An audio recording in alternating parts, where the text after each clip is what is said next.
If you want to know the top 3 decks or deck variations that you could play at the World Championships 2016 in San Francisco, check out this video.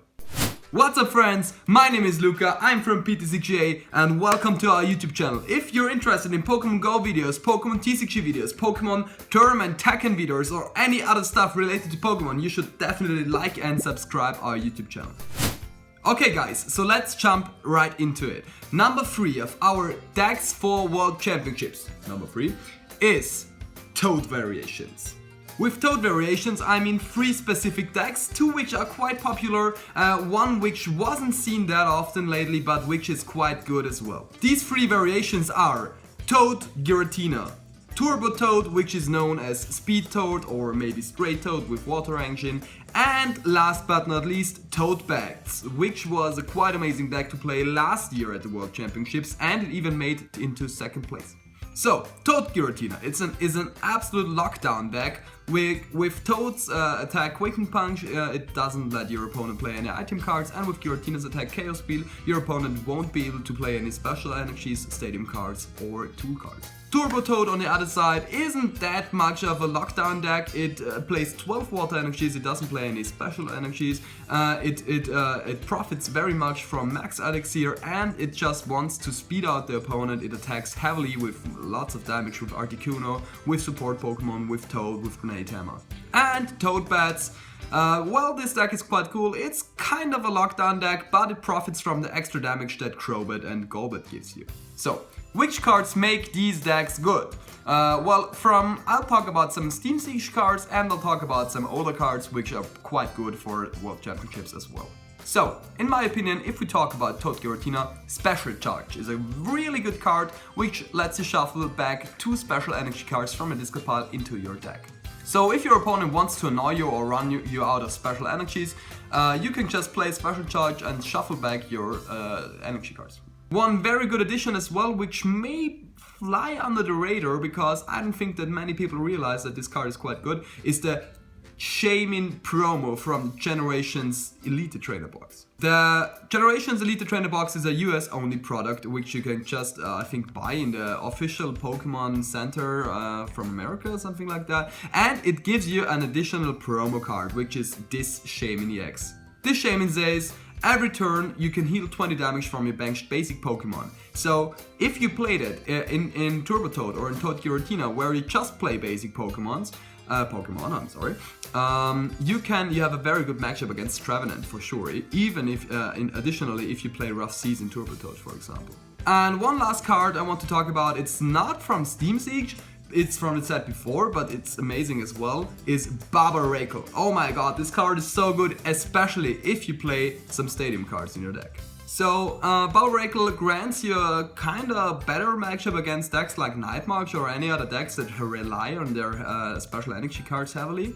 So, all of these 3 cards are very good, and I definitely would consider them to play in my deck if I was you. Oh, and one additional card I forgot to mention, but it's quite amazing as well. Ninja Boy! Ninja Boy is absolutely amazing in Toad Giratina because you can attach your DCE to your Seismitoad in active spot turn 1, maybe attack with Quaking Punch. Next turn you play Ninja Boy, you switch that Toad with a Giratina, you can attach your DDE and you didn't lose a turn, so you can attack with Chaos Wheel directly, and this card is just amazing. So, these were the benefits, the good cards for these variations. Let's talk about the downsides of these decks and variations. Seismitoad has a very annoying weakness, which is grass weakness, and every deck, we saw it at the US Nationals, suddenly people in the Masters Division, Nightmarch Vespiquen deck won, and Vespiquen was a very important addition because it hits Seismitoad for weakness. One other card, which comes with the new set, and that could be the reason why people opt not to play Giratina Seismitoad, for example, is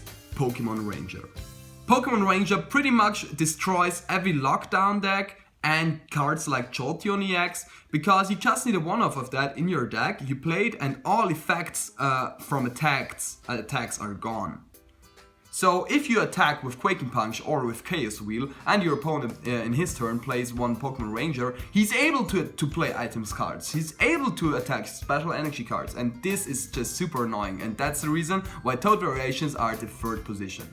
So guys, let's move on to the second best deck in my opinion for the World Championships 2016. So, Trevenant. We all know that deck, we all know how annoying it is, but the thing is, it has some pretty good matchups if you manage to get the turn 1 item lock. So actually when I'm talking about Trevenant variations, I think there are two variations. There's the disruptive version and there's the bursting balloon version. Some crazy people even play both in the same deck, but I don't think that that's efficient.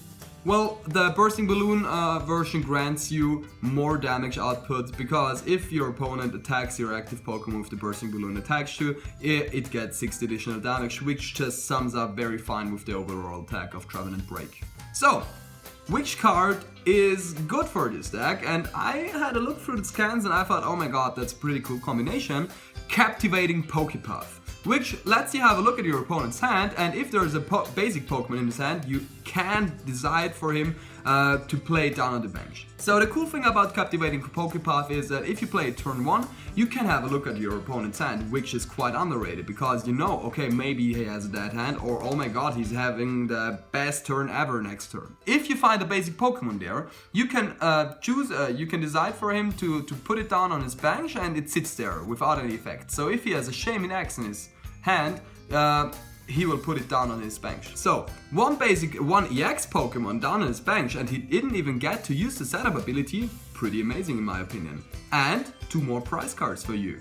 So, Captivating Pokepuff is like the only card in my opinion that is really good from the new set for Trevenant. Now let's talk about some downsides of this deck. Well, Trevenant, the kind of annoying thing is its weakness as well, same with Seismitoad. So it has a dark weakness, and if people opt to play Yveltal or Yveltal X or any Yveltal variations in their deck, yeah, it gets kind of rough for you because they deal a lot of damage for not that many energies. Same goes with Rough Seas. The attack of Trevenant Breaks is 30 damage to every Pokemon of your opponent, and if he just has Water Pokemon in play and plays Rough Seas, oh my god, that's annoying because he's able to heal off the damage every turn.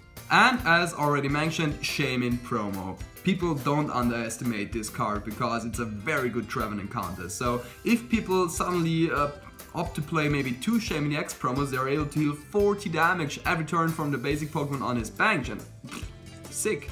And of course the good old cards Lysander and Hexmaniac. Hexmaniac shuts off the item lock from Trevenant, and Lysander, you can Lysander around and maybe, I don't know, get like a Shaman or something like that. Well, I think it's definitely time to cut my hair again. I'm really sorry for that, guys. Okay, boys and ladies and gentlemen and children and whatsoever, here we are with our number one deck for the World Championships 2016 in San Francisco. Well, who would have thought? Oh my god, you all know what I will talk about right now. Night March. Night March is like the best deck in the format right now. It's crazy how much Night March gains from the new set. So people speculate about if Karen will be legal for Worlds or not. Karen is this one Japanese supporter card which probably is going to Europe, is coming to Europe, which lets you shuffle back all Pokemon cards from your opponent's discard pile back into his deck. And if that card would have been legal for Worlds, Night March, I don't think that it would have been that existent. But yeah, Karen is not coming, which means, oh my god, Night March, here we go. Night March profits, as already said, so much from the new set with cards like Special Charge. Already mentioned, you know what Special Charge does. If you can shuffle back 2 DCs from a discard pile, in combination with Puzzle of Time maybe, oh my god, that's crazy. Pokemon Ranger. We all know how easy it is to get a one-off supporter card into a deck like Night March and to set it as to get it every turn after turn after turn with cards like Puzzle of Time and Versus Seeker and Battle Compress. And last but not least, Pokepuff. Captivating Pokepuff. You all know these cards right now, but this deck, it gets all of them, it profits from all of them, and that's why Night March is so strong currently. So, if I talk about Night March, what do I mean with Night March? I mean there's 2 or maybe 3 variations. There's straight Night March, which is just like 4 Joltik, 4 Pumpkaboo, 4 Lampent, 3 to 4 Shaman, maybe 1 Mew. That's straight Night March. So, what deck did win US Nationals? Exactly, Night March Vespiquen. Night March Vespiquen, it gained so much from the weakness of Seismitoad, for example, and Vespiquen is a very good side attacker. And I think that the like third variation could be like a heavy Mew thing where you play 2 to 3 Mews, maybe 1 Jirachi, but I don't think that you'll have that place. So okay, Nightmarch gains so much of that. These cards, Pokemon Ranger, it's like you're able to win against Seismitoad Giratina just because of one card. Pokepath is so good in the mirror game. If you go first and you play Pokepath down and your opponent has a Shaman X in his hand, he'll have trouble to get it back in his hand again. Some people even opted to play 1 Pokepath and 1 Target Whistle. I'm not sure how that works out, but that you have to decide for yourself. So, ladies and gentlemen, what does this deck have problems with? Yeah, that's the question, and in my opinion, of course, there's one thing: turn 1 item lock. Trevenant has turn 1 item lock, and Vileplume has turn 1 item lock, but not with attacks, because for that you have Pokemon Ranger. These item locks are granted because of abilities, and there is no way you can go around these abilities except for Hex Maniac and Lysander. That's why I personally would play 2 Lysander in every Nightmarch deck right now. And last but not least, Barbaracle. As already mentioned, some Toad variations could play this deck, so I would look out for that. But if you play a decent amount of Dimensional Valleys and keep your resources in mind, there should be no problem for you to win against the deck that plays Barbaracle. So, guys, to sum up, if you have any questions, just let me know, write us on Facebook, text something in the comments, stuff like that. If you enjoyed this video, leave a like, leave a subscribe, I hope you did. Well guys, we'll see each other at Worlds. I'm going to be at day 2. If you have any suggestions what I could play, just let me know, I don't know. Well, was cool talking to you. Have a great day. See you next time.